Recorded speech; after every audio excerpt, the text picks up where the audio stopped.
Olá, povo de Deus, a paz de nosso Senhor e Salvador Jesus Cristo, que o Deus eterno, soberano em poder, graça e misericórdia, possa estar no teu relacionamento conjugal e também familiar. Meus amados irmãos, estamos de volta com o 19º Devocional da Família. E por gentileza, você que está me assistindo pela primeira vez, não mude de canal, porque estaremos trazendo uma palavra de Deus que abençoará a você que está me ouvindo e também a sua família. Estamos trazendo diariamente o devocional da família, que traz o tema principal: 10 mandamentos aplicados à vida familiar. E hoje nós estaremos falar de um assunto importante: viva a vida. Deus nos deu o privilégio da vida para nós vivermos, mas é claro que temos alguns deveres, algumas responsabilidades e devemos também ter disciplina. Nós gostaríamos de trazer um texto da palavra de Deus, apenas um versículo que está em Êxodo, capítulo 20, verso 13. Enquanto você procura aí na Bíblia, deixa eu me apresentar. Eu me chamo pastor Ezequiel Pereira. Estou atualmente na cidade de Matões do Norte, faço parte da CEADEMA, a qual tem uma comissão chamada Comissão da Família. A mesma foi criada pelo pastor Cláudio Frois e nós fomos convidados a fazer parte da comissão, a qual é um privilégio para mim, que sou tão menores entre tantos os pastores da CEADEMA. E para você que está me assistindo pela primeira vez, está me vendo agora, nós queremos te fazer um convite especial. Inscreva-se no canal para que você possa então estar aí vendo os demais vídeos que nós já colocamos no canal e ver os que nós estaremos a colocar no canal. Faça sua inscrição, ative o sininho em todos para receber as notificações, deixe aí a tua curtida e também o comentário. Vamos logo para o assunto, sem mais delongas. Meus amados irmãos, o versículo diz, do capítulo 20, versículo 13, diz: não matarás.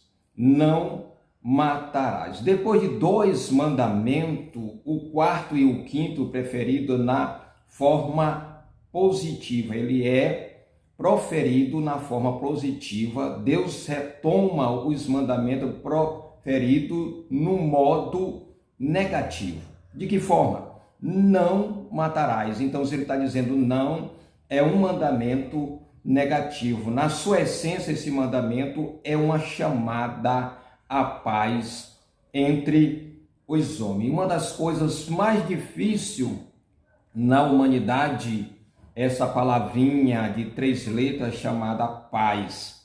Nós sabemos que nós teremos paz mundial somente no reino milenar de Cristo Jesus. Porém, nós, como servo de Deus, devemos levantar a bandeira da paz, principalmente dentro da família, dentro da igreja e na sociedade em que nós vivemos. Por quê? Porque as ordenanças que se seguem do 6º e do 7º mandamento são fundamentais para uma sociedade que deseja viver em paz e harmonia.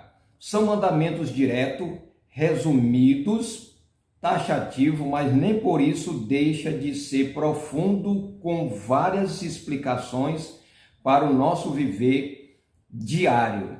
O nosso viver diário, nós sabemos que por causa da natureza adâmica, nós muitas das vezes queremos discutir, muitas das vezes não há paz no meio da família, é irmão contra irmão, às vezes até mesmo dentro da igreja. Mas nós precisamos, como servo do Senhor, lutar pela paz, para que haja não somente dentro da nossa família, que é o nosso QG, que é aonde nós devemos propagar a paz entre os membros, pai com filho, filhos com pai, os cônjuges também na paz, mas também quando dentro de casa a paz prospera, ela é uma bandeira levantada, consequentemente essa paz ela vai se expandir para dentro da igreja a qual nós pertencemos e para a sociedade.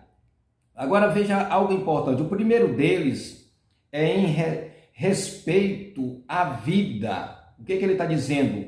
Não matarás. Usando neste texto tem mais a ideia de assassinato, aqui o autor coloca, liberado ou homicídio, aquilo que é planejado, aquilo que a pessoa planeja para tirar a vida de alguém. E eu quero abrir aspas aqui, fazer um comentário, que às vezes nós matamos as pessoas sem matar fisicamente. De que forma, pastor Ezequiel? Eu posso matar o meu irmão dentro do meu coração, por raiva dele, por ódio dele, por inveja dele, e não querer bem a ele, como aconteceu com José do Egito. Todos os seus irmãos odiaram a ele de tal forma que tentaram matar, mas Deus veio intervir na história, mas mesmo assim, eles mataram o irmão primeiro dentro dele. E nós, como servos de Deus, precisamos ter cuidado dentro de casa e na igreja, porque na igreja tem pessoas que se dizem servo de Deus, mas ainda não nasceram de novo.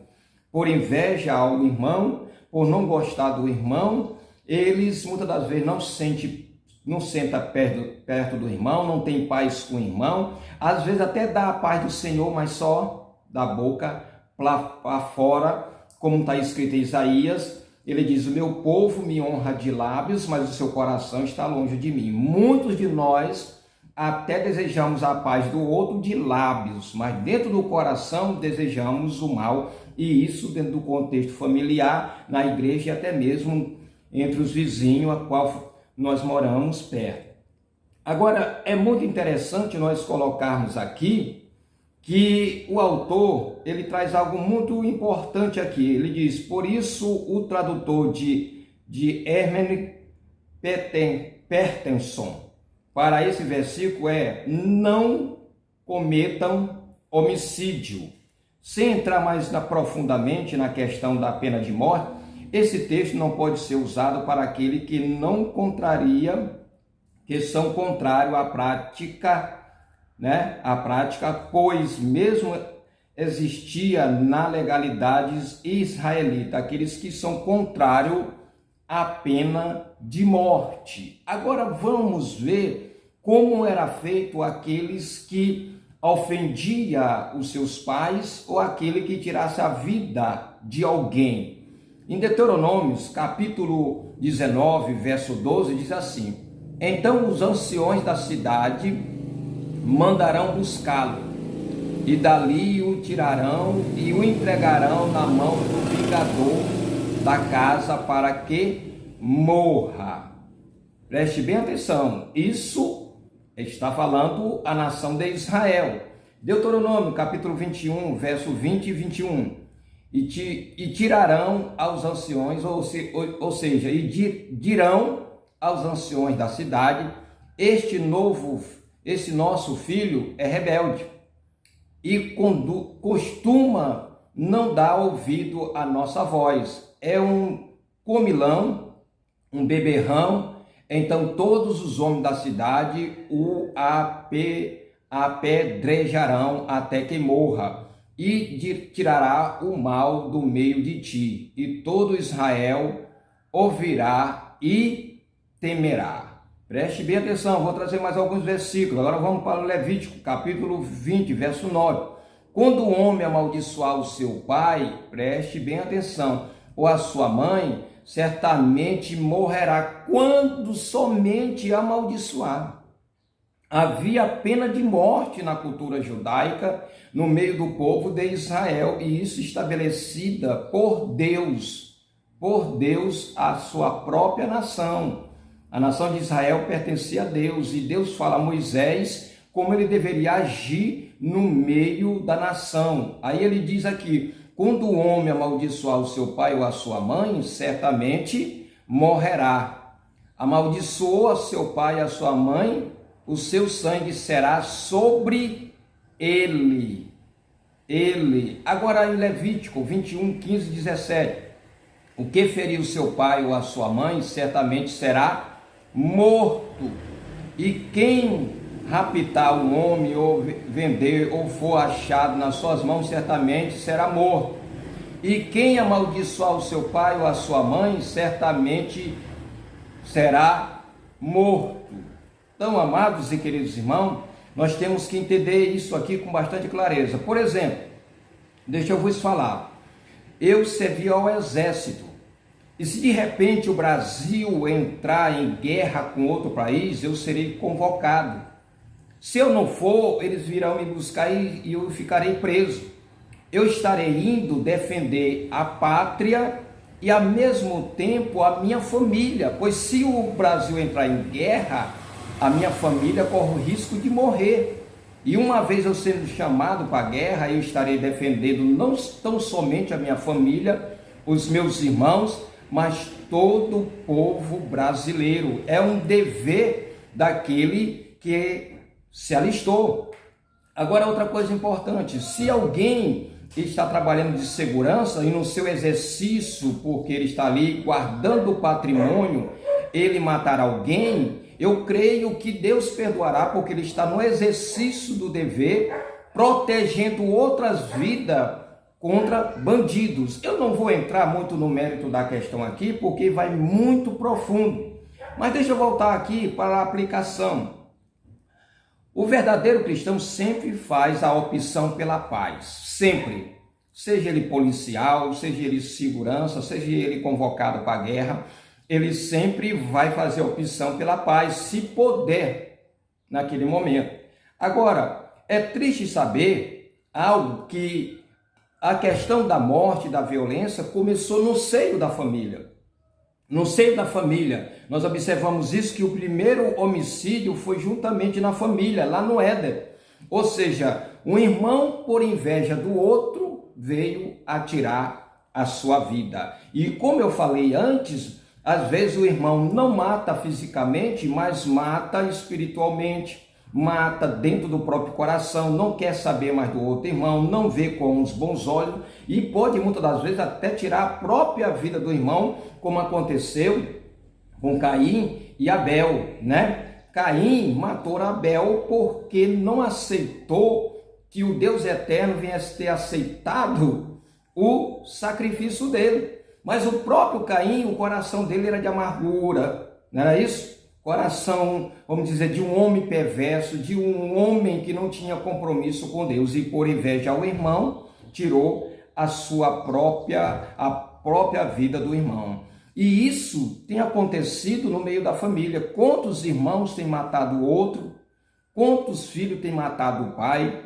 Quantos pais têm tirado a vida do filho? E como, mais uma vez, quero repetir, como nós temos matado os nossos irmãos da igreja dentro do nosso próprio coração, não olhamos mais com bons olhos, só porque às vezes o irmão está se destacando, Deus está abençoando e de repente eu não sinto mais prazer em saber que ele está crescendo na presença de Deus. Só para nós terminarmos, quando se fala de paz, Teresa de Calcutá, ela diz algo muito interessante.